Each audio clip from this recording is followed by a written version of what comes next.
लगभग 1 महीने हमारे एंटीवायरस के ऑपरेशन को चलते हुए हो गया है। इसमें 125 से ज़्यादा साइबर ठगों को, जो कि हार्डकोर साइबर ठग थे, उनको गिरफ्तार किया गया है और लाखों रुपए बरामद हुए हैं। सैकड़ों की संख्या mobile phone, SIM, laptop, mini ATM, swipe machine बरामद हुए हैं। और ये अभियान आगे भी अगले चरण में एक तरीके से आप जाने की बात कह सकते हैं, जिसमें कि अब हम लोग जो इनकी अवैध संपत्तियां हैं उनकी जब्ती, जो साइबर ठगी के पैसे से खरीदी गई संपत्तियां हैं, चाहे इनके घर के साजो सामान हो, गाड़ियां हो, उनकी जब्ती, और जो अवैध कंस्ट्रक्शन है उनको ध्वस्त करने का काम शुरू करने वाले हैं।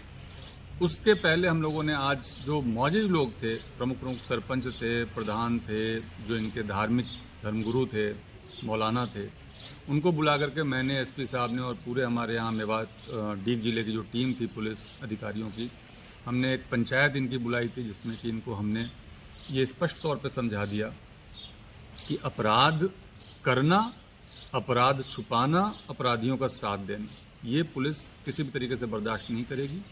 गो हत्या और साथ में साइबर ठगी ने जिस तरीके से पूरे क्षेत्र को कलंकित किया है, उस कलंक को मिटाने के लिए हम संकल्प हैं और इसी बात को हमने स्पष्ट शब्दों में इनको आज बता दिया है।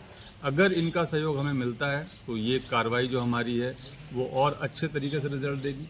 अगर ये सहयोग पूरा हमें नहीं भी मिलता है तो भी हमारी कार्रवाई जो है वो लगातार इसी तरीके से कठोरता के साथ चलेगी और जो बुलडोजर पुलिसिंग कहते हैं वो यहाँ पे देखी जाएगी। तो उसको लगाने में कितना दिन समय और लगेगा?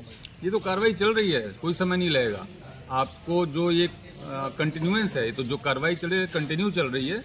एक तरीके से आप कह लो कि अब जो इनकी संपत्तियां हैं उनकी जब्ती और ध्वस्ती की जो कार्रवाई शुरू होगी, उसके पहले इनको एक बार सावचेत कर रहे थे कि जो बच्चे इससे नहीं जुड़े हुए हैं उनको कम से कम आप सही रास्ता दिखा दो।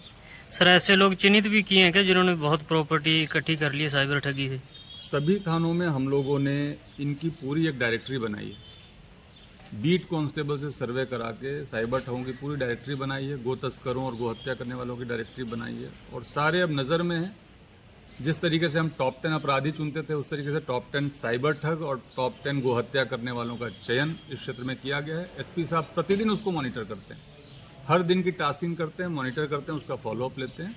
जो भी रिजल्ट अभी तक आए हैं बहुत अच्छे मैं कहूँगा और मैं इसके लिए अपनी पूरी टीम को बधाई देता हूँ। जो हमारे डीग जिले के SP साहब हैं, जो एडिशनल SP साहब हैं यहाँ पे, जो CO साहब हैं, जो हमारे SHOs की टीम है और इवन हमारे जवानों तक की टीम, जिन्होंने कि पूरे दिन रात काम किया है।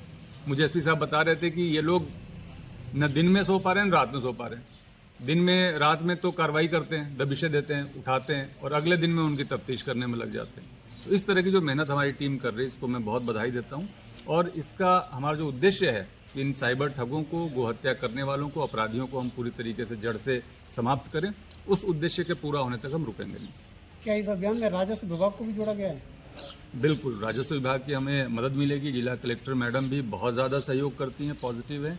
तो जो अवैध परिसंपत्तियों का चिन्हीकरण है और उसकी जो कार्रवाई है जिसमें इनको ध्वस्त किया जाएगा, उसमें उनकी बहुत महत्वपूर्ण भूमिका रहेगी। हमसे हमेशा जुड़े रहने के लिए हमें सब्सक्राइब करें और बेल आइकन दबाएं।